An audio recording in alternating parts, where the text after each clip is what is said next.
Bismillahirrahmanirrahim. Assalamualaikum warahmatullahi wabarakatuh. Waalaikumsalam warahmatullahi wabarakatuh. Alhamdulillahirrahmanirrahim. Kita diperjumpakan Allah insya Allah di pertemuan yang berbahagia ini, di sharing Instagram pertemuan keempat ya. Kemarin sudah ada 3 kali pertemuan, ini pertemuan keempat. Semoga menjadi pertemuan yang diberkahi Allah, menjadi majelis ilmu di mana menjadi wasilah Allah memanjangkan umur kita dalam kebermanfaatan serta meluaskan rezeki kita dalam keberkahan. Salawat serta salam senantiasa kita aturkan kepada junjungan kita Nabi Agung Muhammad Sallallahu Alaihi Wasallam. Semoga kita termasuk umatnya yang disambut beliau di Telaga Al-Kautsar di Yaumul Qiyamah nanti. Insya Allah hari ini kita akan belajar tentang konten ya.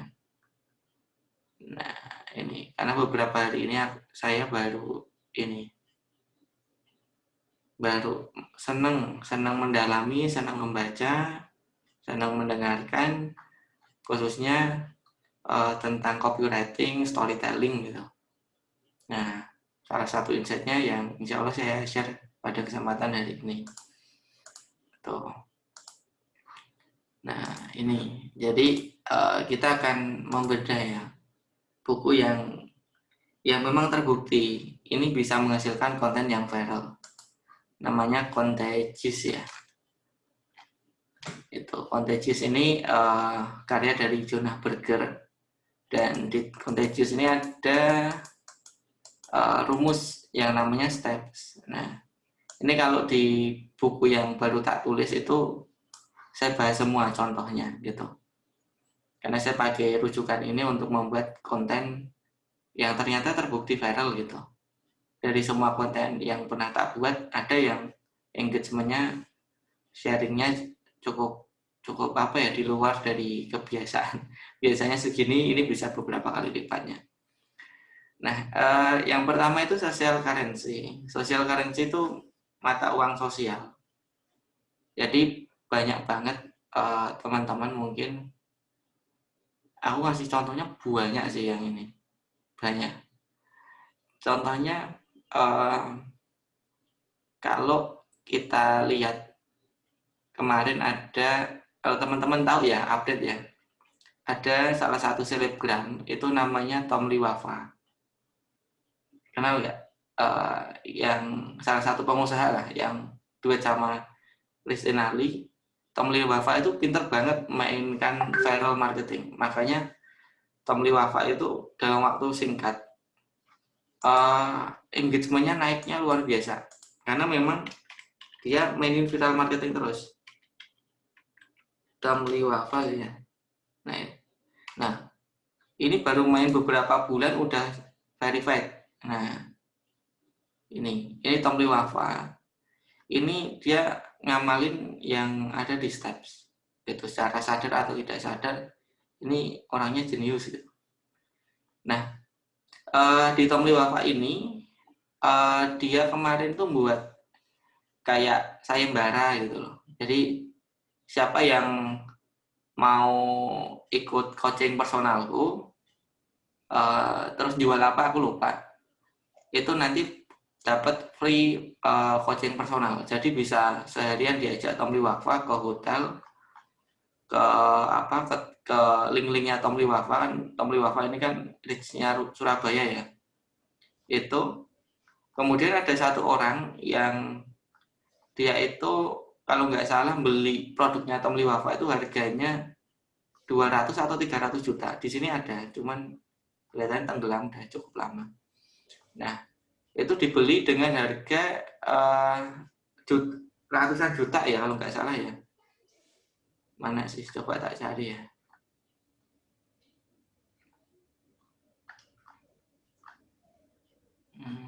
Bentar. Nah, tak ceritain aja deh, ini kelihatan terlalu banyak. Jadi produknya Tom Liwafa ini dibeli ratusan juta. Nah ini kelihatannya, ini bukannya.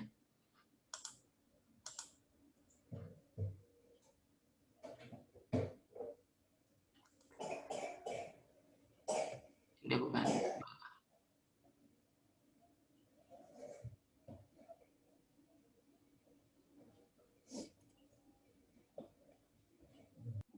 Iya. Ini orangnya ini yang di YouTube ya, di YouTube. Nah, jadi Tom Liwafa itu buat program charity yang beli apa nanti dapat coaching personalnya Tom Liwafa.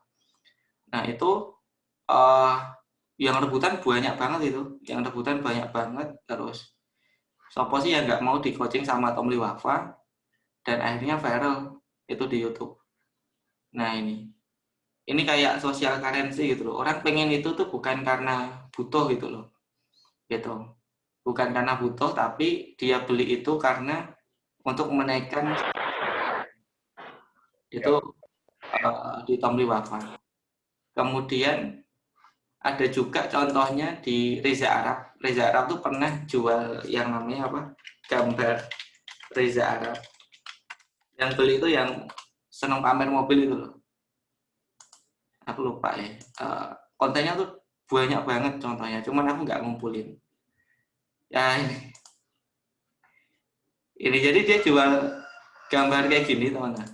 Nah, ini harganya 10 juta. Gimana? Menurut teman-teman gimana? 10 juta itu harganya. Yang punyanya Reza Arab. Dan ini viral. Di mana-mana viral karena yang beli ini akhirnya di-mention sama si Reza Arab, kemudian rame gitu. Gambar kayak gini aja 10 juta gitu loh. Nah, jadi orang beli itu tuh karena ingin naikin status dia gitu loh. Bukan karena dia butuh, enggak. Tapi dia pengen naikin status dia. Itu namanya social currency. Ya teman-teman, kalau misalkan di hotel, review yang salah satu yang paling banyak ya, itu kira-kira hotel bintang berapa? 3, 4, atau 5? Review hotel yang paling banyak. Menurut teman-teman, kalau aku cari misalkan hotel bintang 3, hotel bintang 5, itu menurut teman-teman reviewnya paling banyak itu hotel bintang berapa? 3, 4, atau 5? Berapa? Boleh tulis di kolom komentar. Gitu. Yang paling banyak orang kok ngasih review. Gitu. Nah, hotel. Nah, ada yang mau jawab? Hotel yang paling banyak reviewnya, hotel berapa? Bintang 3, 4, atau 5? Contohnya ini ya.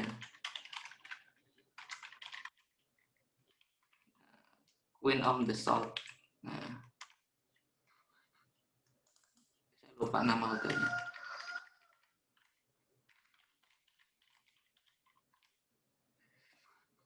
Nah, hotel bintang berapa nih? 3. Paling banyak reviewnya hotel bintang 3. Oke. Nah, ini Queen of the South Beach ya. Kita cek reviewnya banyak nggak? Review di Google ini.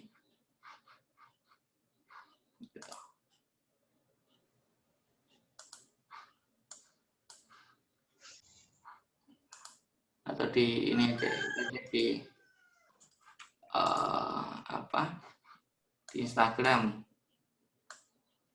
Queen of the South. Nah, kita lihat yang mereview. 81.000 ya orang yang mau review Queen of the South ya. Ini contohnya.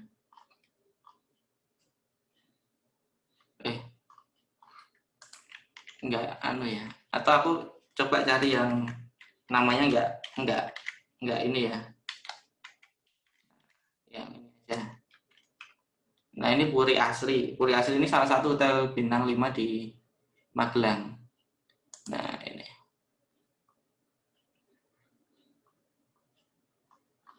Nah,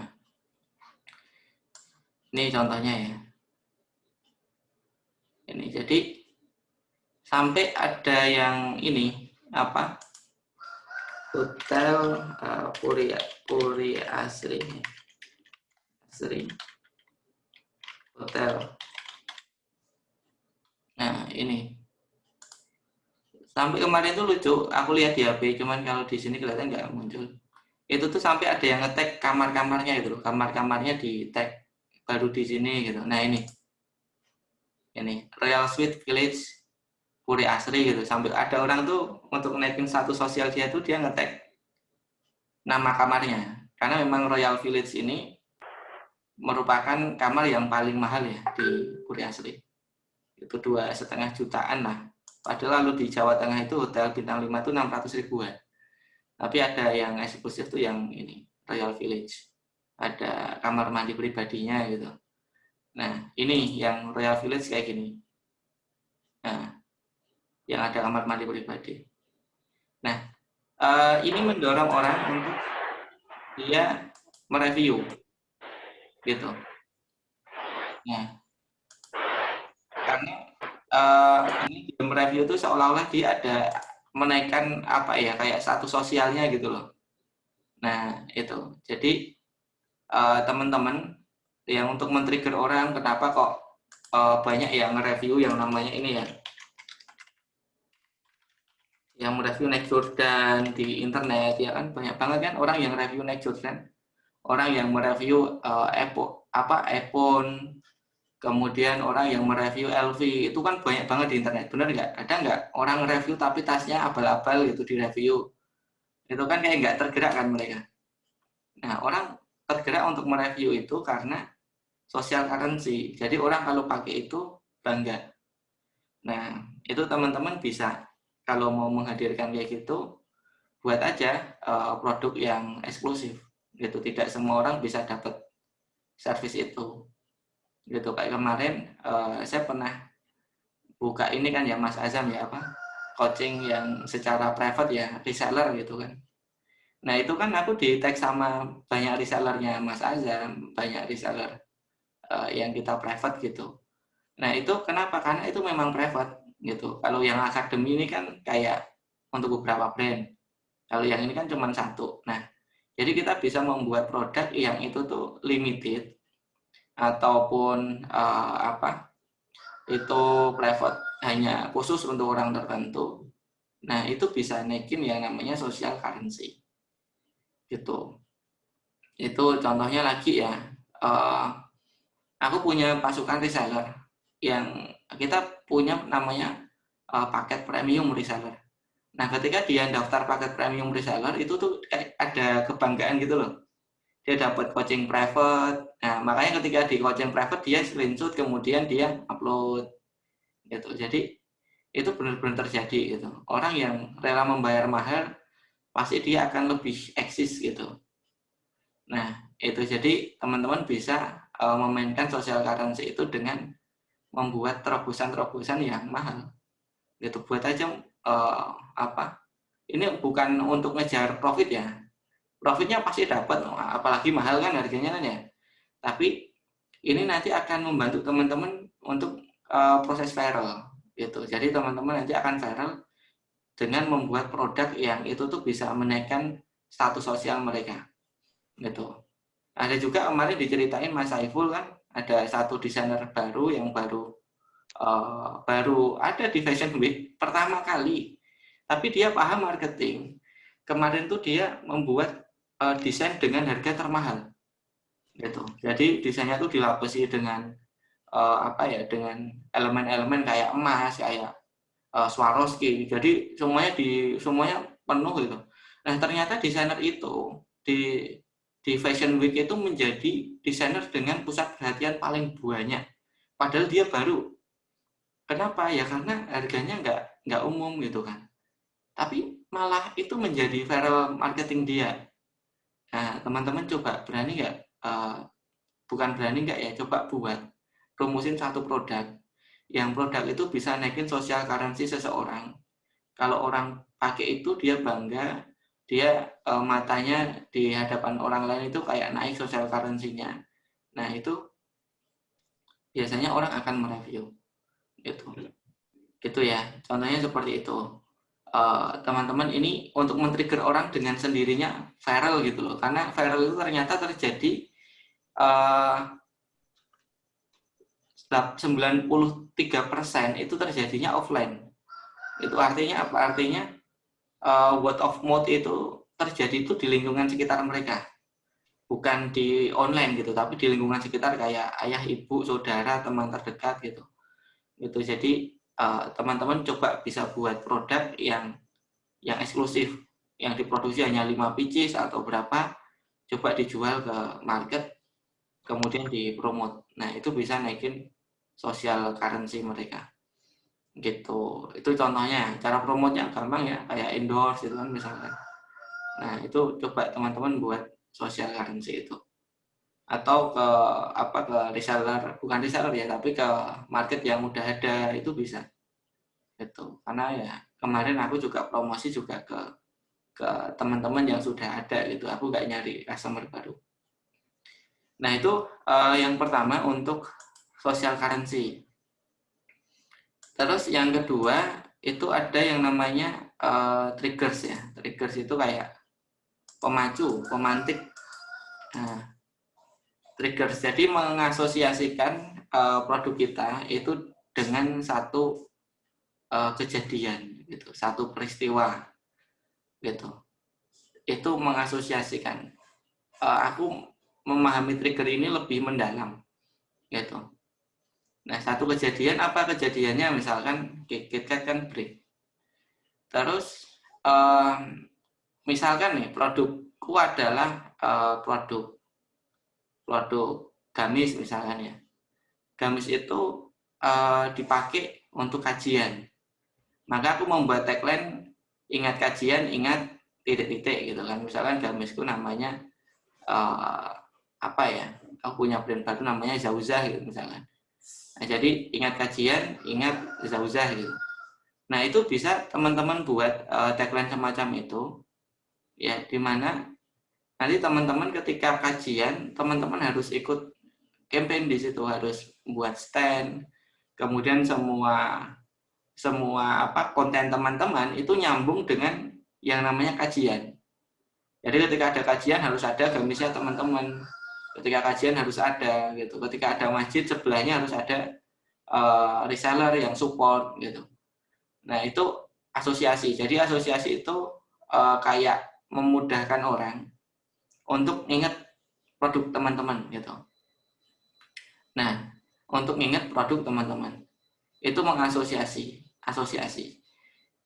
Terus kalau aku itu asosiasinya itu kalau selebgram bernikop, kalau dulu ya selebgram bernikop itu ingat Anikop gitu, ingat Ani Zakimar gitu. Jadi hampir semua selebgram yang bernikop itu kita jadiin BA itu saat itu ya. Itu dan itu ya luar biasa, hasil viralnya tuh luar biasa cepat nyebarnya. Itu jadi mengasosiasikan satu kegiatan activity itu pada produk kita. Kira-kira produk kita itu dipakainya pas kapan sih? Nah, itu bisa kita asosiasikan semacam itu. Gitu ya. Terus ini kalau lebih dalamnya lagi ya, tak gali lagi ya, itu kayak aku pengen bangun yang namanya personal brand, yaitu pengen jadi konsultan reseller misalkan.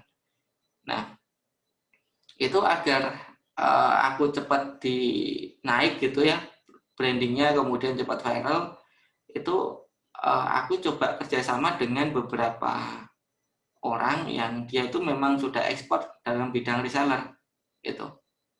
Misalkan kemarin aku pernah upload fotonya Mas Gufron yang ini Evermost. Nah, itu jadi ketika aku foto dengan Mas Gufron itu seolah-olah tuh level saya dengan levelnya Mas Gufron itu nggak jauh beda gitu loh. Gitu. Jadi kalau kita setiap hari itu misalkan ada fotonya di dekat rumah mewah, kemudian mobil mewah, di kolam renang pribadi misalkan. Nah, itu kan kira-kira gimana menurut orang yang lihat ini, terasosiasikan saja gimana teman-teman? Kalau setiap hari itu teman-teman itu fotonya tuh di tempat-tempat yang berkelas gitu, yang high class. Itu kira-kira orang nangkepnya itu teman-teman orang yang seperti apa sih gitu. Kalau teman-teman seandainya setiap hari foto Instagramnya itu ada di hotel bintang 5, di tempat-tempat mewah, kira-kira teman-teman akan terasosiasikan sebagai apa?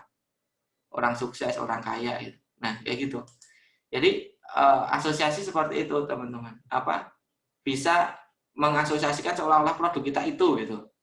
Itu. Misal aku setiap hari foto dengan orang-orang yang expert dalam bidang reseller, maka aku bisa terasosiasikan seolah-olah aku juga ekspor gitu dengan foto, dengan menyandingkan dengan mereka. Misalkan gini, teman-teman punya produknya itu mahal, harganya mahal. Nah, gimana agar orang bisa nangkep kalau produk kita itu mahal? Ya kita bisa sandingkan dengan produk yang mahal juga. Misalkan saya jualan fashion.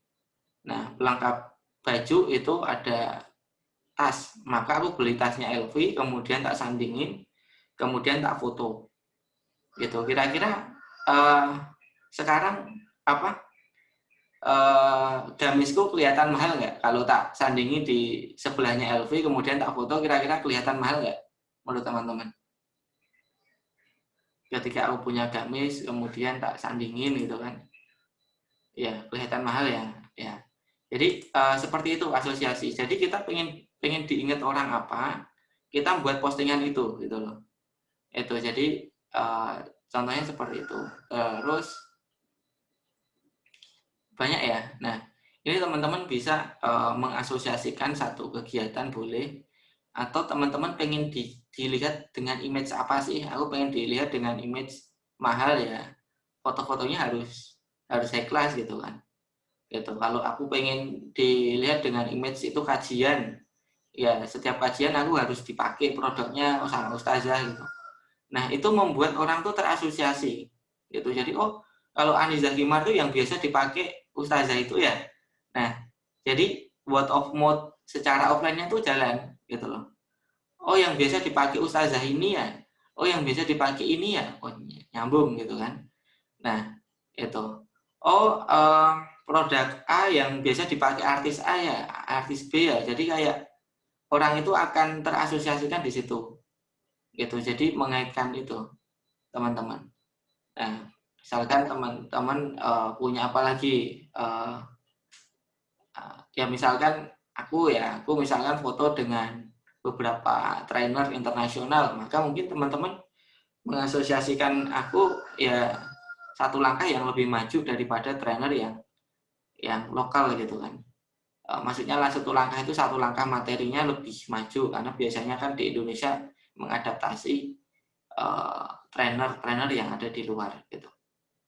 Itu jadi ini bisa membuat orang mudah teringat produk teman-teman dengan menyandingkan dengan sesuatu. Nah, itu bisa teman-teman ya, trigger namanya. Nah, ini juga bisa teman-teman mainkan authority gitu. Jadi kalau teman-teman agar seolah-olah produk teman-teman itu kelihatan mahal, teman-teman endorse orang yang memang bisa untuk support itu. Ini yang saya lakukan ya kemarin pas punya PA itu kan sama Wardah itu kan selama 1 bulan itu penjualan kita mulai kelihatan naik. Di 2 bulan kedua itu benar-benar viral gitu, karena di repost di mana-mana gitu. Jadi kayak produk saya yang saat itu tuh fotonya masih ala kadarnya, nggak mikir kayak nggak mikir konten itu nggak terlalu dalam gitu loh, kayak foto ya foto gitu loh, fotografer biasa, nggak yang profesional, kualitinya juga biasa gitu kan, bahkan banyak yang standar banget lah gitu. Nah itu ketika dipakai sama si Wardah itu luar biasa langsung naik. Padahal kalau dibandingin dengan brand Nikop misalkan ada satu brand dari Malaysia yang itu fotonya bagus banget, tapi kita dalam waktu yang singkat bisa nyelip followersnya dari brand Nikop itu. Penjualannya juga kita hampir bisa menguasai beberapa market share yang cukup gede gitu saat itu. Gitu. Nah, jadi itu bisa teman-teman menaikkan teman-teman seolah-olah itu setara dengan dia gitu loh. Ya banyak kok orang yang endorse tapi produknya fotonya biasa-biasa aja ya viral juga gitu. Ya teman-teman kalau tahu lihat Atelier Angelina itu kan biasa aja kan, tapi terasosiasikannya sama si Angelina Franciscanya. Jadi ya ikut naik gitu loh.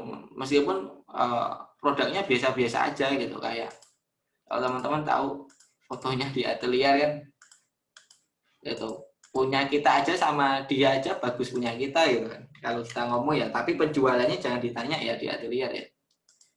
Nah, kenapa? Karena sudah terasosiasikan di benak customer sama Angelinanya gitu, sama viralnya gitu. Nah, ini menurutku secara foto jelek banget. Kenapa ya? Karena ini loh background ini sama ini tuh nggak matching. Ini udah rame, belakangnya tuh rame, ini ada ininya gitu. Maksudnya apa gitu. Nah, seharusnya kalau ini udah rame, ini sepi gitu loh. Penataannya pun tidak bagus ya, kurang bagus. Nah, kemudian secara copywriting pun masih susah dipahami gitu loh. Ini ada gambar hati, ini ada pesawat, ini ada kayak gini, ini ada kayak gini, ini nggak rapi gitu. Tapi rame. Nah, karena kenapa? Karena sudah terasosiasikan itu tadi sama si sosok foundernya, yaitu atelier namanya Angelina Francisca. Nah, itu contohnya ya. Itu asosiasi, jadi teman-teman bisa menyandingkan sesuatu produk teman-teman dengan satu hal, atau bisa juga dengan teknik endorsement agar produk teman-teman naik. Makanya kenapa kalau endorsement itu bisa membuat orang cepat naik ya karena terasosiasikan. Nih contohnya ya. Ini main asosiasi ini di Juragan 99 ya. Nah, coba kita cek. Nah, coba teman-teman kalau teman-teman lihat fotonya Juragan 99 dengan dengan Atta Halilintar nih. Ini teman-teman anggapnya Juragan 99 ini gimana? Dia foto dengan Atta Halilintar, dia foto dengan helikopter. Itu teman-teman anggapnya Juragan 99 ini orang yang seperti apa sih gitu. Dia foto pakai mobil kayak gini, ya mobil kayak gini jarang loh rumah yang bisa punya mobil pribadi kayak gini. Rumah yang punya kayak gini biasanya rumahnya gede. Nggak ada rumah kecil kayak gitu kan. Levelnya dekat, mahal, iya. Jadi ini di Juragan 99 bisa follower segini ya karena dia main asosiasi. Nih, ya cuma dimainkan asosiasinya aja. Dia beli ini bukan semata-mata karena Juragan 99 pengen tampil kaya gitu. Nah, aku sih enggak gitu. Ini hanya untuk asosiasi aja. Gitu. Aku nggak ngerti mungkin mobilnya yang digunain cuma 1-2 gitu. Yang lainnya untuk asosiasi bisa juga. Nah, itu ada jet pribadi gitu kan. Nah, di Juragan 9 sama Raffi Ahmad gitu kan kesannya jadi ini tuh orang eksklusif gitu loh. Dulu Juragan 99 menurutku sih di awal-awal ya biasa aja gitu loh. Gitu. Tapi sekarang wah luar biasa kita nganggapnya Juragan karena memang di mana-mana muncul gitu. Nah, ini contoh yang main asosiasi. Jadi teman-teman bisa cari BA misalnya di Instagram, kemudian foto dengan orang-orang yang terkenal. Seperti yang tak lakuin juga, aku coba munculin naskah bukuku yang terbaru. Itu contoh-contohnya nanti tak buat contoh-contohnya. Kita diskusi santai aja ya, penting teman-teman paham lah. Nanti kalau nggak selesai, lanjutin besok gitu kan. Itu. Yang penting paham dulu. Itu terus mana ya? Bentar ya teman-teman ya.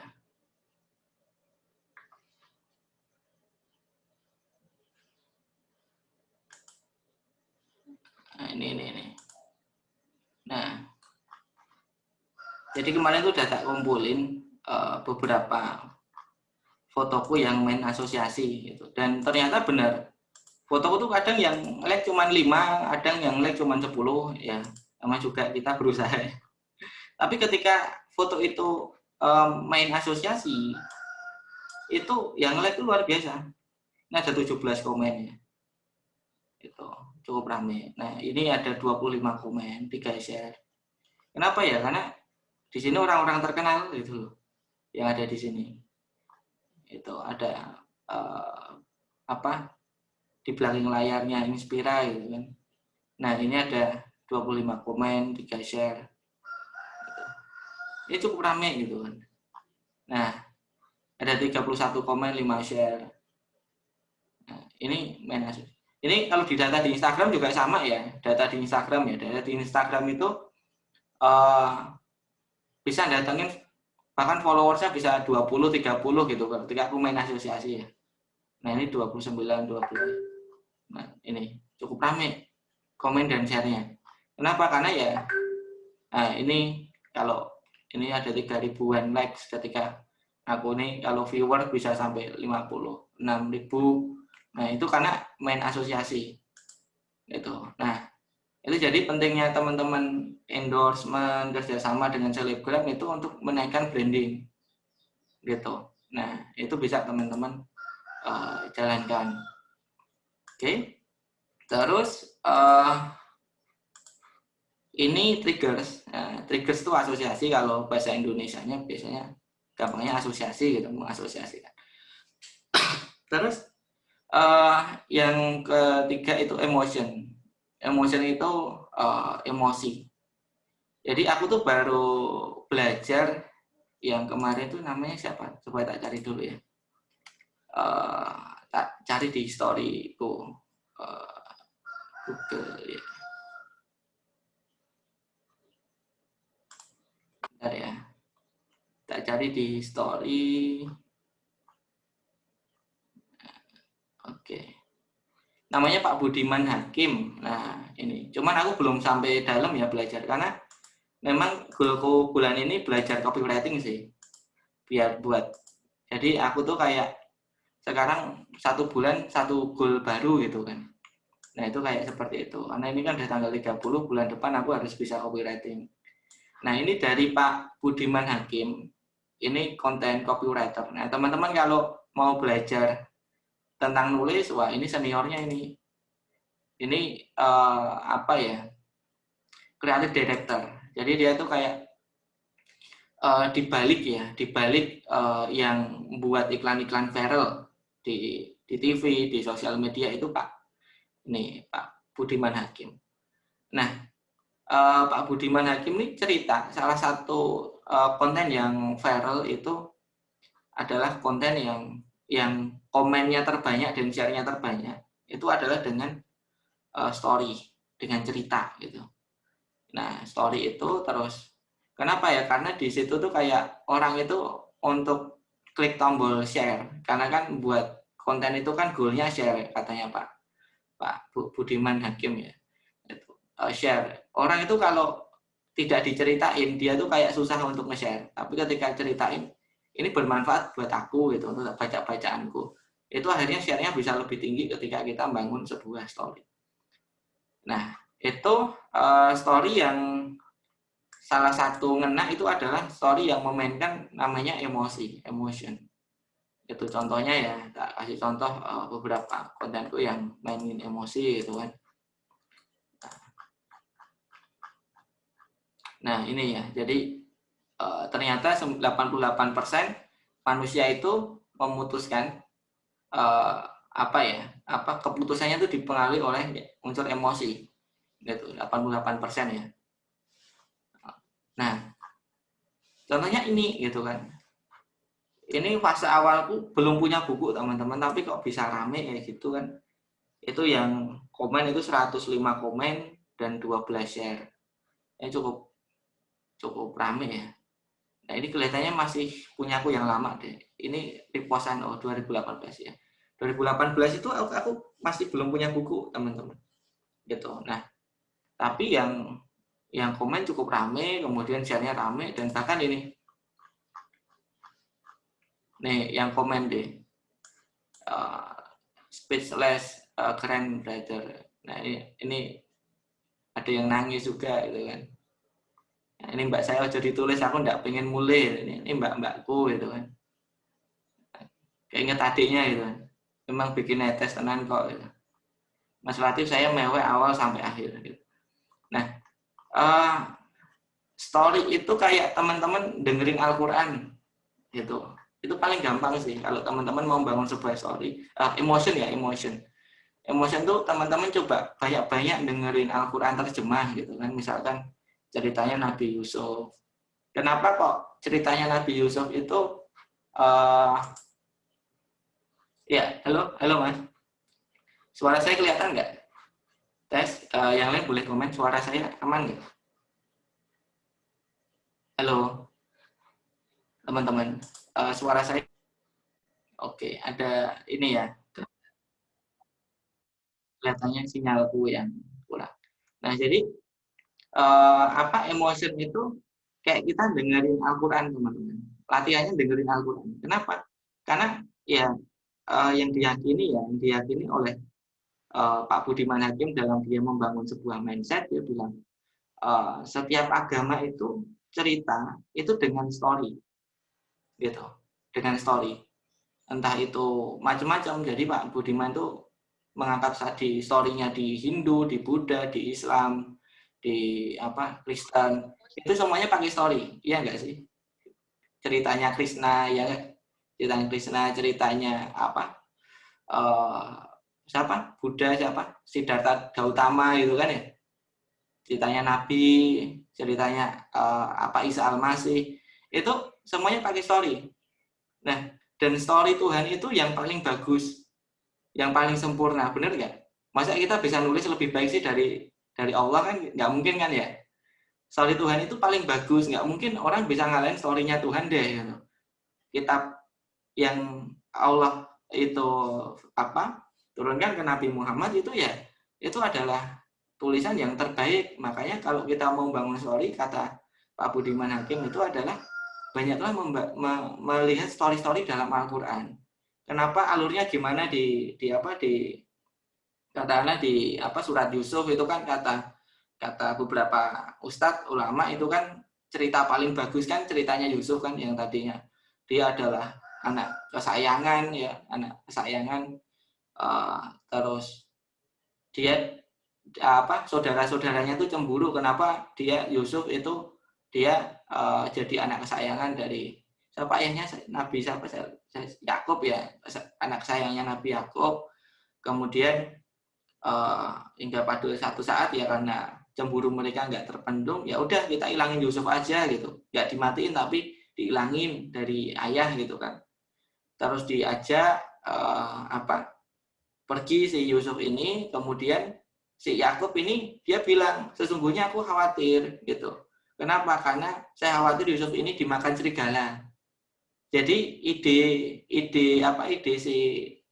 si teman anak-anaknya Yakub yang lain selain Yusuf itu tuh ternyata munculnya dari ayahnya sendiri gitu loh. Karena skenario Allah memang seperti itu. Kemudian anaknya bilang Yusuf dimakan serigala. Gitu. Sama dengan yang diucapkan sama Yakub. Gitu. Terus ternyata Yusuf dibuang kan di sumur, terus diperlihatkan bajunya ini dimakan serigala, tapi ini serigala yang baik menurut si Yakub kan. Kenapa? Karena bajunya itu terkoyaknya itu tidak secara buas, tapi kayak cuma dirobek, berarti bohong. Udah tahu Yakub kalau bohong, tapi kan nggak mungkin dicari kan, karena Yakub saat itu juga nggak memungkinkan fisiknya. Akhirnya dia menangis sampai si Yakub ini buta. Kemudian sampai musim paceklik kan, kemudian saudara-saudaranya ketemu si Yusuf dan dijebak agar semua keluarganya tuh ke Mesir. Nah, habis itu dimuliakan sama Yusuf. Jadi kayak story-nya Yusuf itu sangat unik episodenya untuk dinantikan. Benar nggak teman-teman? Habis ini ngapain gitu. Kayak kita tuh ada penasaran. Nah, ketika teman-teman bisa membangun sebuah story yang membuat orang itu, besok episodenya apa lagi ya? Itu teman-teman berhasil membuat konten yang viral. Gitu. Itu besok update apa lagi ya? Apalagi kalau konten viral itu dikaitkan dengan produk itu luar biasa. Karena kenapa? Karena mendapatkan konten yang viral itu menurutku adalah harta karun. Kenapa harta karun? Karena ketika kontenku itu engagement-nya di atas 200, itu closing harian itu bisa puluhan juta dalam waktu 1-2 hari. Itu aku nggak posting, tapi orang menghubungi aku. Itu Mas, kalau training gimana Mas? Kalau ini kayak itu akan terjadi secara otomatis. Gitu loh. Nah, Teman-teman punya konten viral, teman-teman jualan apa, teman-teman dihubungi nanti lewat Japri WhatsApp biasanya. Jadi tidak secara langsung dia komen di itu, enggak, kadang lewat Japri langsung. Nah, jadi teman-teman bisa belajar yang namanya membaca kisah-kisah dalam Al-Quran. Kemudian teman-teman coba tuangkan kisah teman-teman dengan alur seperti yang ada di Al-Quran. Itu emotion ya, emotion sama story mirip ya.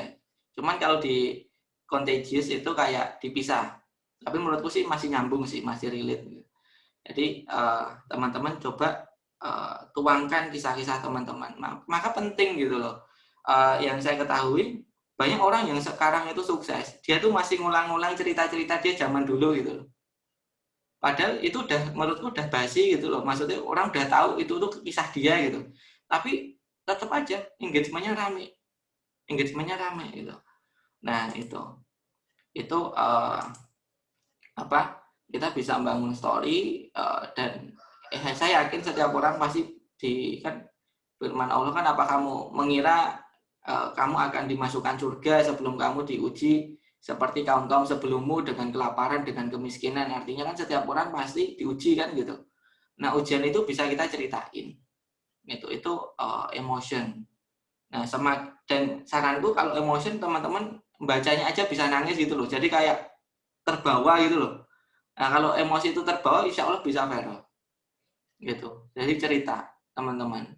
Ya, Mas Azam gitu kan udah mulai statusnya diganti Mas, bukan yang pendek-pendek tapi yang panjang cerita gitu kan. Cerita dulu pernah COVID gitu, gimana aku bisa sabar sama pasangan Mas Azam gitu kan, keluar dari COVID gitu, aku ngatasin ini tuh diceritain itu bisa luar biasa Mas. Kenapa? Karena kata Seth Godin tuh mereka nggak beli produk kita, tapi mereka itu beli cerita kita. Kenapa? Karena kata guru saya lagi, orang itu beli produkku bukan karena produkku Mas. Ini level flywheel yang paling tinggi ya. Tapi karena ideologi. Gitu. Kenapa kamu beli produkku? Ya karena ideologi kita sama apa? Pengen membantu masyarakat sekitar kita. Pengen yang miskin-miskin itu kita bantu. Kita beli kemiskinan mereka. Gitu. Jadi orang tergerak itu karena mempunyai kesamaan ideologi. Kayak ketika misalkan si Palestina ini kebom, kemudian kenapa kita tergerak padahal rumah kita jauh gitu kan. Setidaknya kita share, setidaknya kita cerita. Ya karena ada kesamaan ideologi antara kita dengan orang yang ada di Palestina, yaitu tauhid ideologi kita. Nah, ideologi ini adalah salah satu alasan kenapa terjadi yang namanya perang. Jadi kalau sudah level ideologi itu sudah hidup mati. Pokoknya kalau hidup mati aku harus ini. Orang komunis yang memperjuangkan ideologinya. Orang liberalis, orang kapitalis ya pasti akan membawa kita ke sana, benar gak sih? Kita akan ditarik ke sana. Begitu juga kita akan menarik mereka. Jadi dengan story itu kita bisa menyamakan ideologi. Gitu loh. Pada saat nanti teman-teman, orang beli ke produk teman-teman itu bukan masalah produknya yang dijual apa, tapi ideologinya apa. Nah, itu. Jadi makanya aku kenapa kok belajar hari ini? Kenapa kok belajar untuk storytelling, untuk copywriting gitu kan, termasuk aku udah belajar juga bahasa Inggris gitu kan, pengen bisa bercakap langsung dengan orang-orang di luar. Ya karena memang ini bisa nyamain yaitu level paling tinggi flywheel yaitu ideologi. Gitu. Kalau udah ideologi gini misalkan Mas Azam nih, aku punya reseller, aku pengen pakai metodenya flywheel, Mas Azam ini resellerku gitu kan. Aku ngomong kenapa kita harus membeli kemiskinan orang lain? Karena ya kita kembali lagi, kita ini kan kayak bahtera yang gede. Brand ini adalah sebuah kapal dan kapal kita itu ngajak teman-teman untuk masuk ke situ gitu. Biar kita bisa ngarungin bareng-bareng kembali ke rumah kita. Rumah kita itu surga gitu. Rumah kita itu surga dan kita itu orang surga, kita memang diciptakan untuk tinggal di situ gitu. Kita pengen kembali. Kemudian ya salah satu agar kita bisa kembali, kita bantu orang-orang, kita bantu agama Allah. Ini tak install setiap hari di pikirannya Mas Azam. Mas Azam akan bergerak sendiri atau enggak kira-kira setelah itu. Jadi flywheel marketing itu bukan terus kita promo terus dia bergerak, enggak. Flywheel marketing itu adalah teman-teman itu install yang namanya ideologi itu tadi, dengan itu mereka bergerak sendiri. Jadi teman-teman tiduran, teman-teman jalan-jalan, mereka akan tetap beli produk teman-teman karena itu sudah sampai dan itu menyebar. Nah, contagious pun seperti itu gitu, tapi dengan bahasa-bahasa yang ilmiah gitu. Nah, jadi story itu bisa story sama emotion itu bisa orang membuat kita beli itu bukan berdasarkan produk tapi berdasarkan ideologi. Nah, ini ya. Nah, emosi kalau aku sih lebih seneng yang ini ya, emosi sedih gitu. Tapi kalau teman-teman mau senang ya nggak, tergantung karakter masing-masing. Nah, publik itu gini, dicontohkan kalau misalkan nih teman-teman sekarang tuh pengen wisata kuliner, ya lapar gitu kan. Nah, ketika teman-teman lapar, kira-kira teman-teman condong mencari rumah makan yang ramai atau yang sepi? Teman-teman condong yang mana nih? Ketika teman-teman pengen wisata kuliner, misalnya ini liburan nih, aku pengen liburan sama keluarga, teman-teman condong beli makanan di tempat yang ramai atau yang sepi? Yang ramai ya. Nah ini Mas jauh hari ini paling aktif. Yang lain ayo teman-teman boleh komen lah. Yang lain, nah Mbak Zahra gitu kan. Nah, jadi yang ramai. Kenapa kita pilih yang ramai? Mindset kita apa sih ketika kita lihat sesuatu tempat itu yang ramai? Mindset kita apa? Ketika kita melihat, wah ini rame nih, mindset kita apa ketika ada rumah enak laris ya. Jadi ketika kita melihat sesuatu hal yang itu rame, mindset kita itu langsung ngomong, wah ini enak nih, ini pelayanannya ramah, ini restorannya bersih, ini harganya murah. Jadi kayak mindset kita tuh tertrigger untuk ngomong proven ya. Jadi kayak mindset kita tuh ngomong kalau ini tuh benar-benar worth it untuk dibeli. Sehingga ketika kita ngantri di tempat yang ramai itu kayak kita tuh sepadan lah dengan kualitas yang kita dapetin gitu. Nah, itu ramai, teman-teman. Maka kunci dari publik ini adalah keramaian. Gitu. Kunci dari publik itu adalah keramaian. Nggak peduli produknya apa, asalkan ramai dibeli. Nah, sampai lucunya kemarin itu ada yang namanya produk ini, kalau teman-teman tahu ya, namanya serba 20.000. Ya, bentar. Oh bentar, namanya aku lupa, tak cariin dulu ya. Di bukuku udah ada ini buku yang terbaru. Nah, jadi di bukuku ini ngangkat experience itu menemukan konten baru. Oh iya, banjir 20.000 namanya. Ini banjir 20.000. Banjir 20.000. Nah, ini. Nah, ini viral banget ini. Nah, pernah nggak lihat ini, teman-teman? Di timeline-nya. Pernah nggak? Di Facebook ini viralnya. Pernah nggak? Nah, ini yang teman-teman biasa main Facebook seharusnya tahu nih. Belum Mas? Berarti jarang Facebookan ya? Oke. Belum, rata-rata belum. Oke.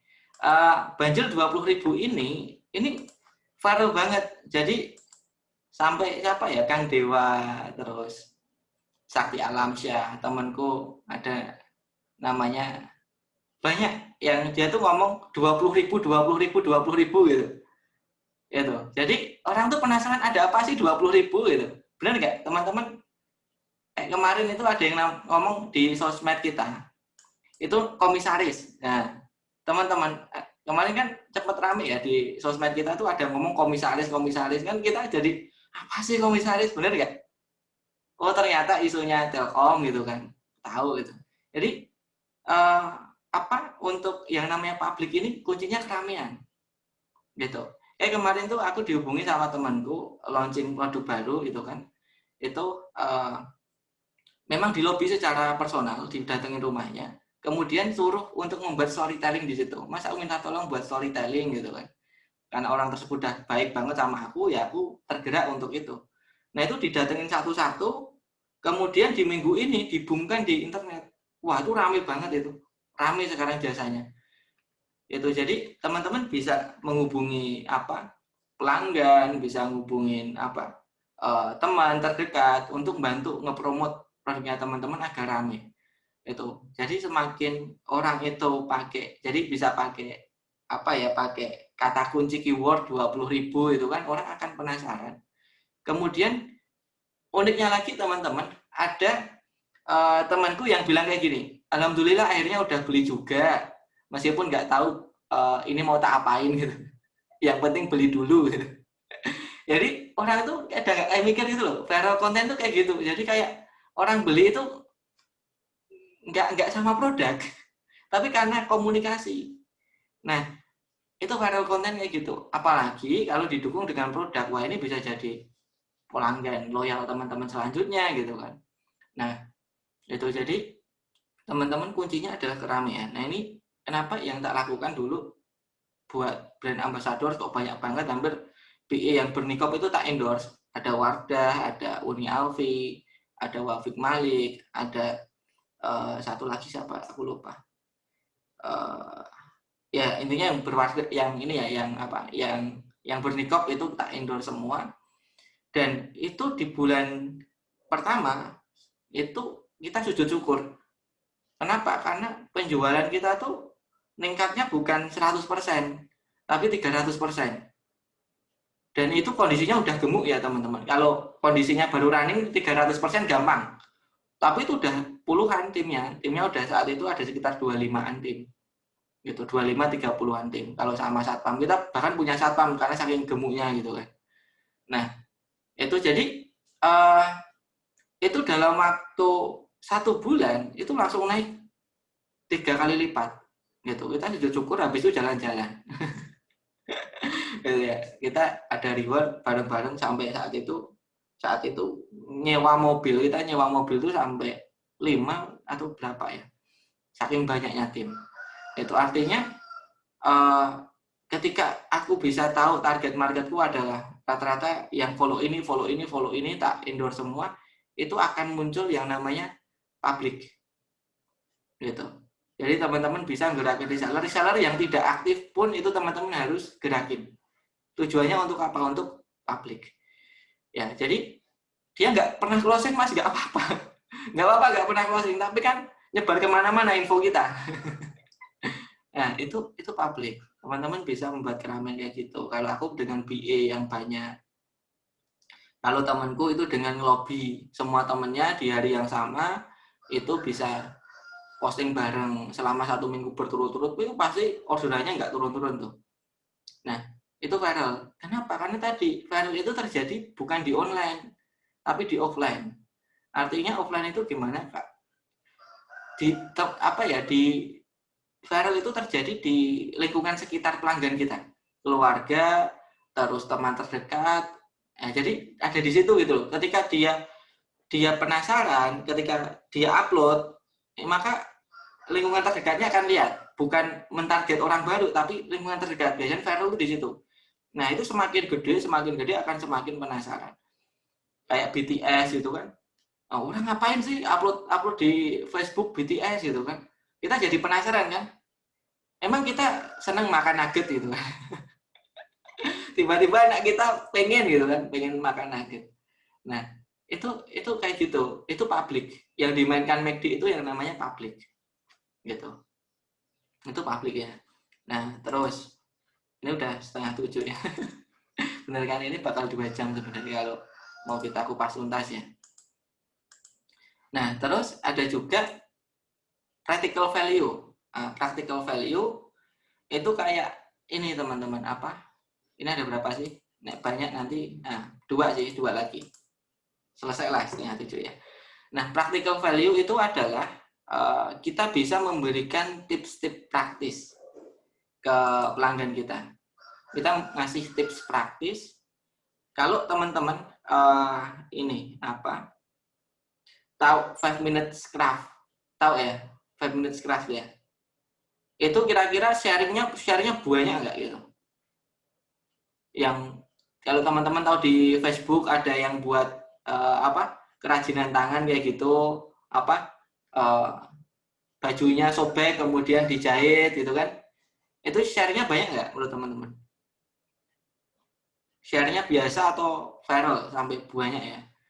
Jadi 5 minute craft itu adalah practical value. Jadi kayak tips sederhana yang mereka bisa jalankan.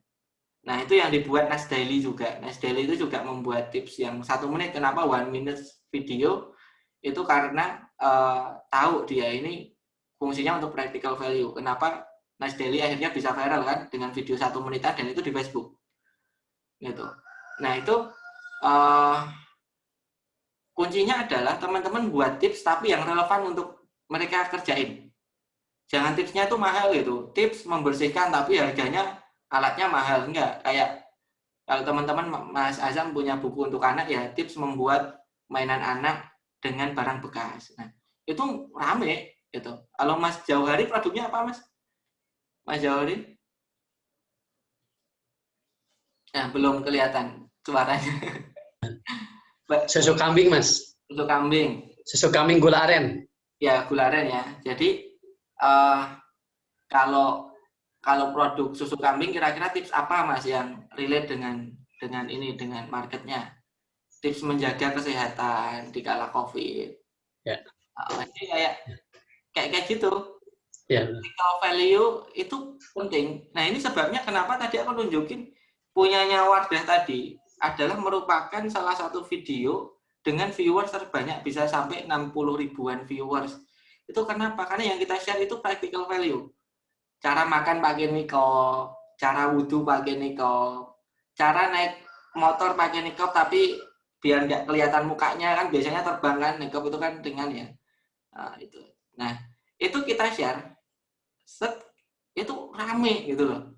Nah, itu jadi teman-teman buat practical value kayak gitu. Itu penting. Kalau orang nyebutnya tutorial tapi menurutku sih lebih cocok dibilang practical value ya, karena kalau tutorial itu kan belum tentu orang butuh. Tapi kalau practical value itu sudah tentu orang itu butuh. Karena ada value gitu kan. Nah, itu viral, teman-teman. Teman-teman bisa membuat practical value yang simpel-simpel kayak gitu. Nah, itu juga sama, aku share di kemarin ada 44 share ya di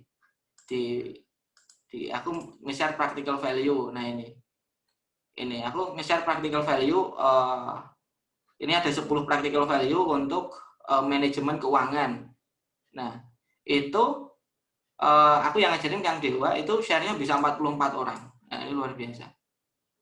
Nah, padahal kalau teman-teman tahu Facebookku tuh biasa-biasa aja, maksudku. Coba ya tak liatin ya Facebookku ya. Enggak spesial itu loh Facebookku. Kadang share-nya banyak, kadang sepi, ya biasa lah gitu. Tapi aku nggak baper ya, karena memang udah tahu sih. Ini bakal rame, bakal enggak tuh kayak udah terprediksi. Nih, ini cuman ya segini gitu kan. 50-an. Kadang ada yang ini 10 gitu kan. Nah, ya masih kecil lah. Nah, ini kadang jualanan langsung dikit. Nah, Facebook itu biasa-biasa aja, tapi ketika kita pakai rumus itu langsung kelihatan gitu loh, sharingnya gede gitu. Nah, ini practical value. Coba teman-teman nanti buat practical value yang simple-simple aja di share. Nah, termasuk di kolam itu bisa teman-teman buat yang namanya practical value. Itu ya. Nah, terus yang terakhir itu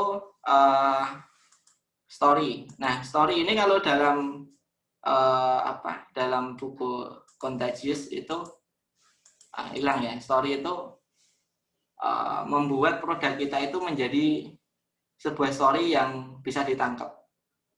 Gitu. Nah, misalkan gini. Teman-teman ada nggak yang keunggulannya itu produknya awet? Nah, aku tanya nih, teman-teman. Ada nggak teman-teman punya produk yang keunggulannya itu awet? Ada nggak? Ayo, teman-teman. Bentar lagi sih. Masih kuat kan ya? Ya, jadi kira-kira teman-teman ada nggak punya keunggulan produk yang awet, Mas? Punya aku awet gitu. Gitu. Atau dibuat dari bahan yang berkualitas atau servisnya bagus. Ada nggak? Yuk, aku minta tolong teman-teman tulis keunggulan produk teman-teman apa sih gitu. Gitu yuk. Keunggulan produk teman-teman apa? Boleh ditulis ya. Monggo ditulis. Banyak Mas, berkualitas. Ayo. Ya, ya, mau buat ya. Oke. Jadi gini, kalau aku ngomong teman-teman, produkku itu awet. Kemudian di bahasa aku ngomong marketing itu ya aku ngomong awet, kemudian copywriting ngomong awet. Nah, itu menurutku susah untuk ditangkap sama customer. Mana buktinya awet gitu. Kayak nggak sampai pesan itu. Tapi ketika kita ngomong awet, kemudian kita punya produk misalkan Tupperware-nya itu dilempar dari ketinggian, ya dari tingkat 5, kemudian kita banting ternyata nggak pecah, gitu. Kita telindes pakai mobil ternyata nggak pecah, kita palu nggak pecah. Nah itu pesan awetnya sampai nggak? Awet nggak? Kalau aku buat konten kayak gitu, pesan awetnya sampai nggak? Aku punya Tupperware, kemudian dipalu, digebuk, diapa-apain, nggak pecah, sampai. Nah, kadangkala kita itu cuman punya persepsi yang tidak sampai ke pelanggan. Makanya, kata Mas Saiful Islam itu adalah, value itu adalah diukur bukan dari persepsi kita, tapi diukur dari persepsi yang nyampe ke pelanggan. Bisa jadi sebenarnya produk kita bagus banget, tapi nggak pernah nyampe. Maka itu belum menjadi value. Gitu. Nah, itu jadi itu cara teman-teman membuat story. Nah, ini viral juga teman-teman. Ini tak share ya. Tadi pagi aku baru nemuin sih. Banyak sih contohnya, cuman ini pas banget nih aku mau sharing tapi pas ada contohnya ini. Contohnya ya. Das hat sogar bei mir wehgetan. Bentar. Schöne Lamborghini. Das Blech ist komplett durchgegangen. Tak ulangin ya.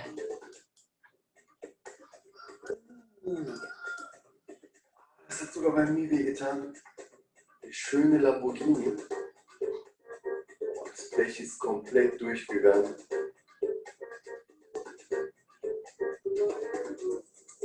Sieht nicht mehr so gut aus. Wo rückt der das hin? Okay. In deine eigene Werkstatt? Was? Mit Nudeln? Nein, das ist doch nicht sein Ernst, oder? Das ist ein Lamborghini. Der kostet wahrscheinlich 150.000 bis 200.000 Euro. Und der repariert die Stoßstange mit Nudeln. Ist das sein Ernst? Meint ihr, das klappt? Und der andere Typ ist der Chef.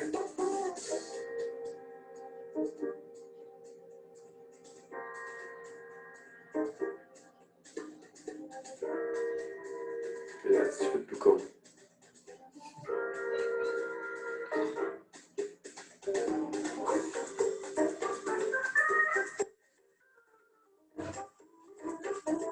Nudeln, die Stoßstange repariert.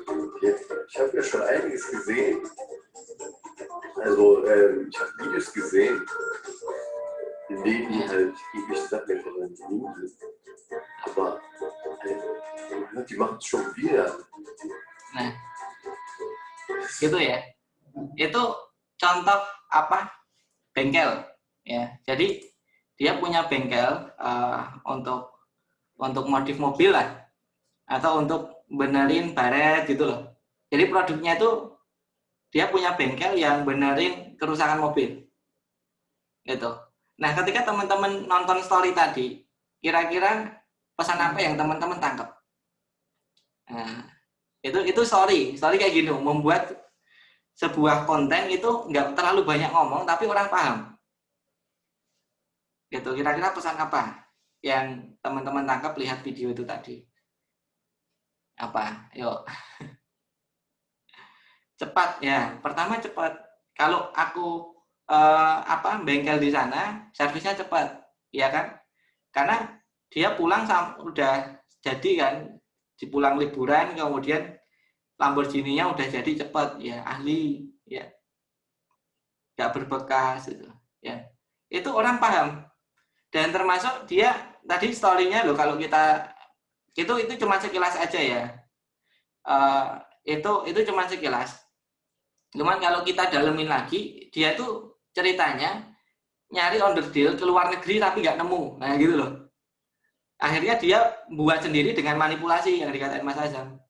Sampai mobil yang nggak ada spare part-nya pun kita bisa. Wah gitu loh. Itu luar biasa kan. Gitu. Nah itu pesan gitu. Makanya ini aku yakin bengkelnya ramai banget ini. Gitu. Nah ya memang resikonya Lamborghini-nya hilang gitu. Tapi aku yakin itu bukan original karena gampang rusak gitu. Dia buat replikanya dulu, kemudian dirusakin.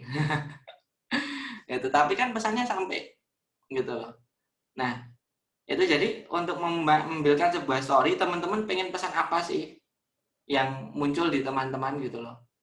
Misalkan aku pengen buat produk couple, aku pengen pesannya itu adalah kalau pakai produk coupleku itu semakin lengket. Nah, itu kan.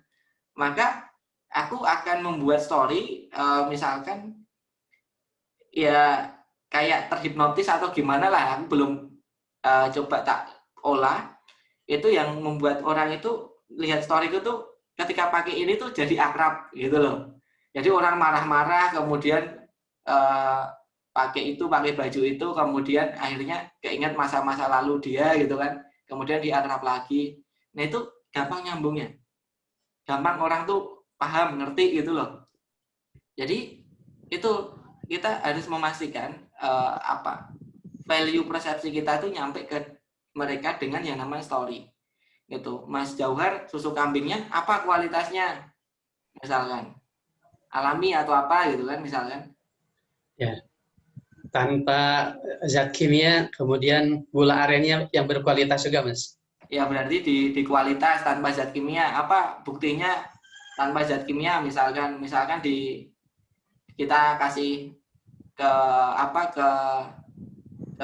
misalkan perbedaan zat kimia sama yang alami apa? Kalau zat kimia misalkan bisa membuat orang sakit, kalau alami sehat, misalkan kita kasih susunya ke kucing. Nah, kucingnya itu kita kasih perbandingan yang pakai susunya Mas Jauhari ini lebih gemuk. Nah, itu orang paham. Gitu. Ya, nanti coba diulangi gitu ya. Ya, siap Mas. Gitu. Siap Mas Jauhari Barakallah. Gitu. Itu contohnya kalau teman-teman bangun story. Dan kenapa aku pakai buku Contagious?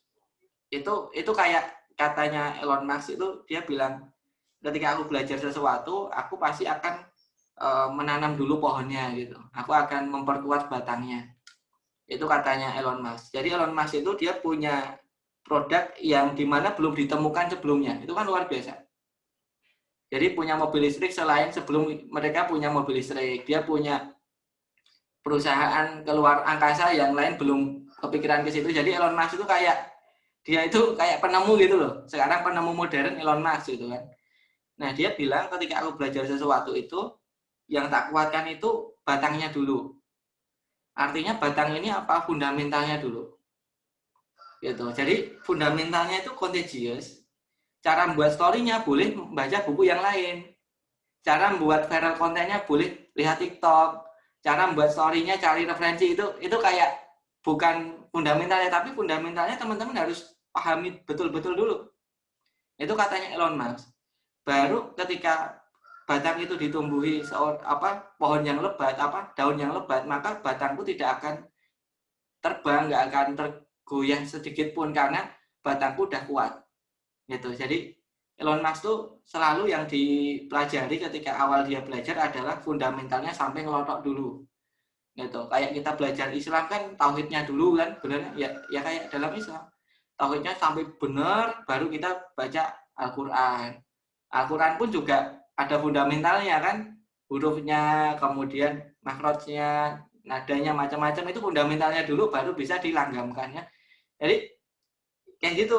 ya teman-teman jadiin, kalau aku sih jadiin steps ini tadi sebagai fundamental, kemudian aku cari Pak Budiman Hakim tadi kayak sebagai daun gitu loh. Nah, nanti teman-teman bergeraknya itu nyari daunnya. Karena fundamentalnya tugas ya flywheel marketing kayak gitu. Jadi kalau kita ngajarin reseller, ngajarin tim kita, ajarinlah fundamentalnya. Biar daunnya mereka nyari sendiri. Kenapa? Karena kita capek kalau setiap hari daunnya kita cariin. Dan itu nggak bakal membesar perusahaan kita kalau tanpa kita. Nah, kita ajarin fundamental gini loh Mbak, cara buat konten viral. Nah, coba kamu jalanin. Kemudian kita coba bangun ideologi di dia, kenapa kamu harus ini digali dengan coaching personal, ketemu, kemudian suruh eksekusi jalan. Itu flywheel marketing. Gitu. Ke pelanggan pun seperti itu ya. Ke pelanggan itu kita buat fundamental, cara tips-tipsnya, kemudian kita tanamin ideologinya, pelanggan akan beli sendiri. Gitu. Itu teknik tertinggi dari flywheel marketing yaitu ideologi. Gitu sih. Nah, alhamdulillah pas 6:30, mungkin kita sambung ke 1-2 pertanyaan. Monggo teman-teman, semoga sharing hari ini menjadi ilmu yang berkah dan bermanfaat. Saya akhiri, wassalamualaikum warahmatullahi wabarakatuh. Monggo. Selesai, alhamdulillah selesai. Biasanya 2 jam. Udah ada gambaran belum kira-kira teman-teman? Seperti apa nanti produknya teman-teman mau dibuat konten? Ada Mas. Gimana kalau Mas Azam mau main yang mana dulu Mas? Kan ada steps 6 ya, STEPS. Saya mungkin di emotion Mas. Dari saya pribadinya mungkin. Kalau saya memang sebenarnya dari dulu memang suka storytelling sih. Yeah. Secara sadar nggak sadar. Yeah. Karena dulu saya dari SMA itu ada, waktu awal kuliah itu, sebenarnya saya FB itu ada 2 Mas FB. Sekarang itu baru. Oke. Di 2012 saya buat FB baru. Yang lama itu sempat ya lumayan lah, saya ada beberapa note yang saya tulis itu udah ada followernya juga. Ini mau dihidupin lagi gitu dari sana. Ya bisa tinggal dilatih ya, sama kalau saranku banyak-banyak dengerin kisah-kisah yang viral Mas. Meskipun kita ada kisah yang terbaik, misalkan kisah di Al-Quran ya, kita bisa dengerin kisahnya Krishna gitu, bisa nggak apa-apa sesekali gitu kan. Kenapa? Karena itu viral di film perfilman itu loh. Sampai berepisode itu kan ada kartunya juga, berarti kan itu menarik. Nah, itu dalemin di situ kenapa kok bagus. Nah, itu bisa kita implementasikan ke konten-konten kita. Siap, bismillah Mas Azam. Gitu. Nah, kalau Mas Jauhar gimana? Ada ini nggak? Gambaran belum? Kira-kira susunya nanti mau dibuat seperti apa story-nya? Ya, lagi ini Mas ya. Lagi dipikirkan Mas ya. Bagaimana dibawa ke susu gitu Mas. Ya. Oke, siap. Ya, mikirin ini ya, daunnya ya. Ya, mikirin daunnya Mas. Daunnya. Ya, nanti sama fundamentalnya dibaca-baca ulang Mas Jawahar. Ya, jadi cari reviewnya di YouTube, cari di Google biar paham dulu fundamentalnya, nanti insya Allah gampang kalau cari caranya ya. Nanti malam jadwal dengan tim kami Mas ya. Oh ya. Belum cek ya, nanti coba. Oh iya, nanti coba kita follow up lagi. Ya. Gitu. Terima kasih Mas. Siap. Itu terus ini ada pertanyaan beberapa tips dan trik story yang mengarah pada produk. Jadi pesan sih Mas Mbak Osi ini pesan apa yang mau disampaikan ke pelanggan gitu loh. Kayak tadi kan ngomong kalau servis di tempat yang Lamborghini-nya rusak tadi kan cepat. Kemudian bisa segala mobil termasuk mobil langka kayak Lamborghini yang nggak punya owner deal-nya pun dia bisa memperbaiki. Jadi pesan apa? Kita harus tahu pesan apa yang mau disampaikan. Nah, itu baru nanti diolah jadi sebuah story. Gitu. Ya itu daunnya Mbak Osi sendiri yang nyari ya. Cari referensi, belajar buku macam-macam. Silahkan dicari nanti ide-idenya. Gitu. kisah Al-Fatih ya. Ya, monggo nggak apa-apa. Bismillah. Ya, kisah Muhammad Al-Fatih ya, belajar dari situ. Kisah sahabat Anas bin Malik. Banyak banget. Karena kisah dalam Islam itu kalau diangkat di film ya. Nah, ini kalau ada produser film gitu kan. Itu menurutku itu bakal menjadi box office yang bahkan lebih lama kalau menurutku ya, kalau itu diangkat dalam film. Tapi jarang orang yang angkat kisah Islam itu dalam film gitu loh. Kalau semua kisah Islam penaklukan Spanyol gitu kan, kemudian perang yang penaklukan yang dijalankan di Turki Utsmani itu kan dalam waktu singkat bisa menguasai dunia kan. Itu Anas bin Malik itu kalau difilmkan itu luar biasa. Aku yakin kalau itu masuk bioskop pasti itu akan box office deh. Akan banyak umat Islam yang penasaran dan nonton. Jadi coba teman-teman tanyain kalau sekarang ada film yang memuat perjalanan Anas bin Malik misalnya. Teman-teman nonton nggak? Gitu. Kenapa? Ya karena memang story Islam itu bagus. Gitu. Memang story Islam itu bagus. Makanya ya udah teman-teman kalau pengen buat story ya baca aja Quran terjemah, baca aja kisah-kisah kalau aku lihat di Ferry Channel itu kayak ngulas kisah-kisah orang terdahulu itu ada YouTube-nya, jadi diceritain langsung gitu. Nah itu menarik gitu ya. Jadi teman-teman belajar lewat situ. Nah tadi malam kan aku nanya ke guru saya, aku pengen belajar storytelling gimana gitu, ada masukan enggak gitu. Kemudian diarahkan ke Pak Budiman Hakim tadi ngomong belajarlah dari kitab-kitab suci kita gitu, katanya kayak gitu, karena kitab suci itu paling bagus story-nya gitu ya. Iya, sampai Umar bin Khattab yang menurutku nggak ada efeknya ya, nggak ada sesuatu yang spesial dari film itu ya, nggak ada sinematografinya, kita ngikutin alur gitu karena memang ya ideologi. Benar gak sih? Ideologi kembali, flywheel marketing ideologi. Kalau teman-teman bisa membawa tim teman-teman dan reseller teman-teman dalam lingkup ideologi, wah itu mereka akan bergerak sendiri, nggak usah teman-teman ajarin, dia bergerak sendiri. Makanya sekarang kalau aku mentoring reseller jarang aku ngomong tentang tentang teknis ya sekarang ya. Terus saya lebih ngomong ke fundamental gitu. Karena kalau teknis sih capek gitu ya, kita ngajarin teknis terus gitu kan. Gitu. Tapi kalau ngomongin fundamental, insya Allah mereka bisa ngembangin sendiri. Itu oke. Teman-teman terima kasih atas perhatiannya ya. Insya Allah kita sambung ke mentoring berikutnya. Semoga kalau ada kesempatan ya 1-2 hari ini nanti kita jadwalkan untuk mentoring lagi. Itu mari kita akhiri untuk pertemuan kita hari ini dengan istighfar sebanyak 3 kali. Astagfirullah. Serta doa kafaratul majelis. Subhanakallahumma wa bihamdika. Assalamualaikum warahmatullahi wabarakatuh. Waalaikumsalam warahmatullahi wabarakatuh. Thank you Mas Johar, Mas Azhar. Ya, terima kasih banyak Mas. Sami-sami. Ya. Jadwal nanti malam Mas ya. Siap. Ya. Assalamualaikum. Assalamualaikum.